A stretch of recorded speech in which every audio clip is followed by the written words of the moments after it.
Should you buy the Galaxy Note 9 in 2021? Let's find out. What's up guys, welcome back to the channel. I have the Galaxy Note 9 and I remember many people called this Note 9 as the last great Note when the Note 10 was released for some reasons. But yeah, the Note 10 is also a very good phone, no doubt. So speaking of the price, you get this Note 9 for about $330 to $390 or maybe more or less than this, and also less than $300 for a refurbished one, which is I think a very good price for this feature packed monster phone. So looking at the design of this phone, it might look dated, especially the screen for some people. Of course there are these even slim bezels on every phone nowadays, but practically this phone is more useful and is less distracting. I think you get this huge, tall, beautiful, high resolution 1440p display and rich colors and contrast with high brightness. It is also HDR10 and it still looks very gorgeous for normal usage like media, gaming, and everything you can do with this display without realizing any kind of difference between this and many new phones or mid-range phones, and still might look way better than many mid-range phones. So there are almost no complaints about this display except the high refresh rate, which I think is no deal breaker for this price.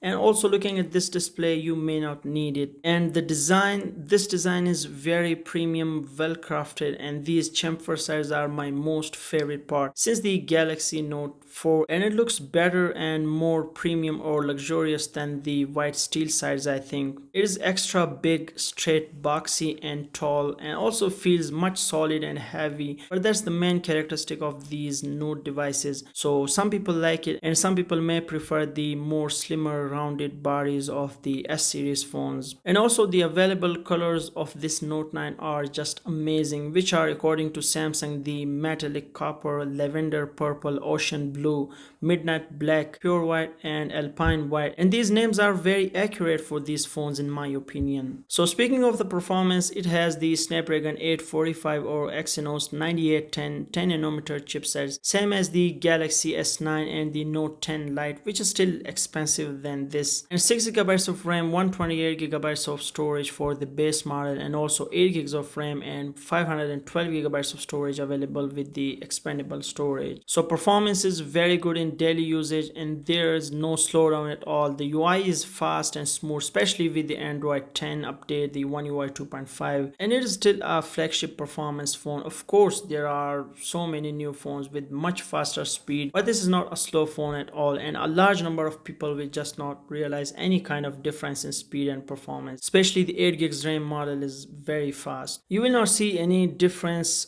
between this and any new phone except for few heavy tasks like gaming or video editing, and also the Exynos variants get a little hard in some heavy tasks like the gaming and some heavy apps, and also drains the battery, but Snapdragon variants are a little bit better in that area. It also has a very excellent typical Samsung camera with variable aperture, which was kind of new feature for phone cameras, but it didn't work very well, so we have it in this Galaxy Note 9. It has two lenses, a main lens and a zoom lens, both with OIS, and it's still a very good camera. It shoots very clear, sharp photos and also some decent night pictures as well. And the portrait mode on this, which is called the live focus in the camera app, works very well for the near subjects. So overall it's not an old camera and still captures very flagship style photos. But yeah, there are more improved smartphone cameras now with some 8K HDR and zoom capabilities. But at this price, this is an overall great camera. It also shoots 4K 60fps video and video quality is just impressive. It's still far better than many mid-range phones at this price.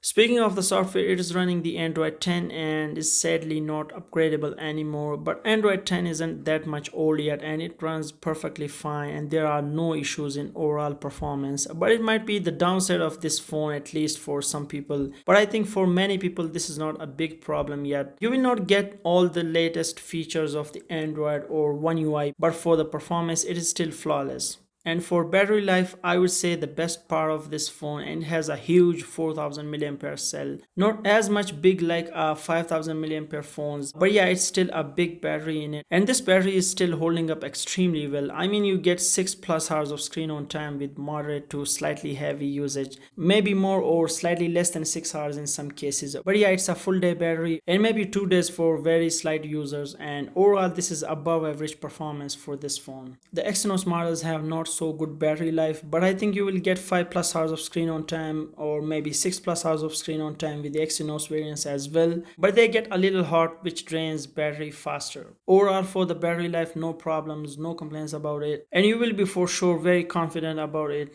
Standby time is not so good for some reason, you know, all the Samsung phones, but Note phones are like for more power users and they always perform better in terms of the battery life. And after that, speaking of the extras for which this phone is best known and other Samsung phones like this, it has the water resistance, USB-C, expandable memory, headphone jack, a fast fingerprint sensor with a nice placement, an iris scanner which isn't the most reliable way of unlocking but still nice to have, very loud pair of stereo speakers although the earpiece has not impressive sound and is much distorted, but the bottom one is loud and clear, wireless charging, and the famous S Pen which I personally don't like at all from the beginning, but some people may really need it for drawing or writing, but I think it's not that much fun writing on a glass with some sort of frustrating latency. But yeah, it's good to have because this was kind of main character in this phone. And for durability, I would say it is one of the most durable glass phone, if not the most, and even using it without any case is nothing to worry about. After some time you will just see some scratches on the back and screen, which are both the Gorilla Glass 5, and some scratches on the sides, and with slight drops it will not damage that much, but if you drop with some kind of force, then this is a glass phone and you know what I mean.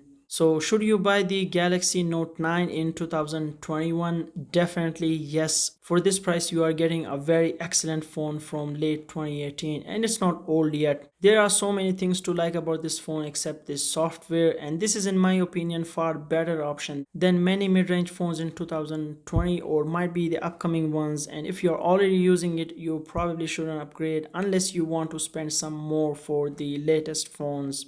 You can get Note 10 or Note 10 Plus if you want to spend $500 plus dollars, but I think this is better than the standard Note 10 which has a 1080p screen, a one generation ahead processor and slightly smaller battery than this. And the Note 10 Plus is also a good option than this again if you want to spend some more, and that has a newer modern design, newer processor, one more software update and a slightly bigger battery. And also a used or a refurbished iPhone XS or XS Max are also good options around 400 bucks, which will have like more software updates than this. So that's pretty much all about the Galaxy Note 9, and thank you so much guys for watching. Please be sure to subscribe and let me know in the comments below if you are using any Galaxy Note 9 right now, and see you in the next one.